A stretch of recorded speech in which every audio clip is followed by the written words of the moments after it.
6 games in 10 days on the road, tough to find time to practice. So how important are days like today? You know what? We just wanted to get guys in and out quick. I think there's still a big carryover that Eastern time zone adjustment, and you could see it during the game last night. I think we got through it with a lot of guts and character, things like that. So today it's not. We've already did our December schedule. I think we had 6 practices in last month. We had 7 this month. It's not very many. What do you think about it? You get your travel days and your mandatory days off, which I try and get guys 1 a week rather than in blocks. And I'm in the 16 games coming up, so I'm not so sure it's about practices. I think it's more about that weapon of recovery and rest. Were you pleased with the way that your defenseman contributed on the offensive end last night? Yeah, we are. I did it before the game yesterday. I have a thing about how many goals you should have at the end of the year by your defense, and we are dead on target for that. I just think that there's opportunities during games where our D could be more involved in terms of the offense part. And if you look at Rass's goal last night where he jumps in, you know, that's a lot of the goals. The teams are 3, and they're all teams we've played that are, you'd be surprised the teams that lead the league in goals, defensemen, who they are. So I'm not going to tell you, you can look, but you'd be surprised. And so we go to, I think it's either 9 or 10 last night. I think 18's leading it, but there's teams that only have 5 or 6. So was I happy with that? Well, we scored a goal and we were active in it. What allowed Dylan Dubé and Andrew Mangiapane to be so productive last night? Young legs.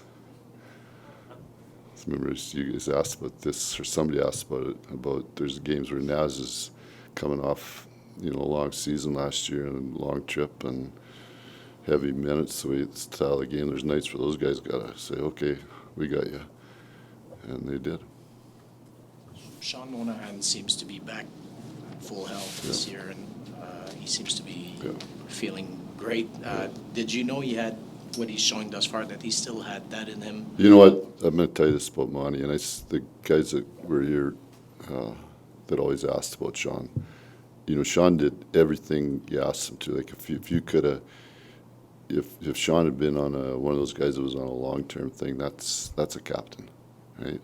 Sean Monahan. And I never seen Sean at his best because he had double hip surgery. You think about it, he had one side, and so he's playing on one there, and then then last year he has the other one, right? So he probably played parts of 2 years with major issues. So you never seen him but he always, Sean Monahan's such a coachable guy and such a good guy, like, so just to see. You know, I haven't watched Montreal much other than knowing that they're coming up and sort of highlights things like that. But I can tell you right now, he's moving a lot better than any time than when in the last 2 years, for sure. So good for him. Daryl, we've talked about Dan and the confidence coming out of preseason before, but a win like that, and you know, he's talked about not getting those results that he wants. I mean, what does that do for him? What does that mean to? He's a young guy, get a win. You know, it's like somebody's breaking out and scoring a goal. You got a goaltender is based on wins and save percentage. Like at the end of the day, that's what it is. So what does it do for him? It gets him a win, and that makes him feel good. Daryl, I think going into last night, and some of the scores last night wouldn't help, there were 17 teams in the NHL with a save percentage below 900. Do you have a thought or a theory on why that number continues to increase? Up or down, you mean? Like on the wrong side of 900. Yeah, I think it'll go the other way. You know, we're after the quarter pole here, and it's in saying that there was a time when 900 save percentage was, ooh, that's elite.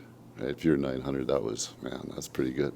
Right? So then you go the last 3 or 4 years, and it starts going into that 910, that 920 range, and you go, it doesn't sound like much. That's a lot. So you know, that you drop back into that 890. Well, you go from 890 to elite, which is 920. So that's, you know, 0.3. And that's significant when you think about why. I don't know. I mean, all the players are better players, better shooters. You watch guys in practice, you know, guys are putting it in spots like that. So, you know, the goalie's got to be really, really sharp, and you have to have, and it's not just always the goalie. I mean, it's easy. It's so easy as all of us to say, well, it was a great save, or that was a bad goal. Well, there's lots more that goes into it. So, you know, the top guys are still going to play their 60 games, and some are going to be at 890 and some are going to be at 920. But at the end of the year, I'm going to bet those top guys are top guys because they have a good save percentage.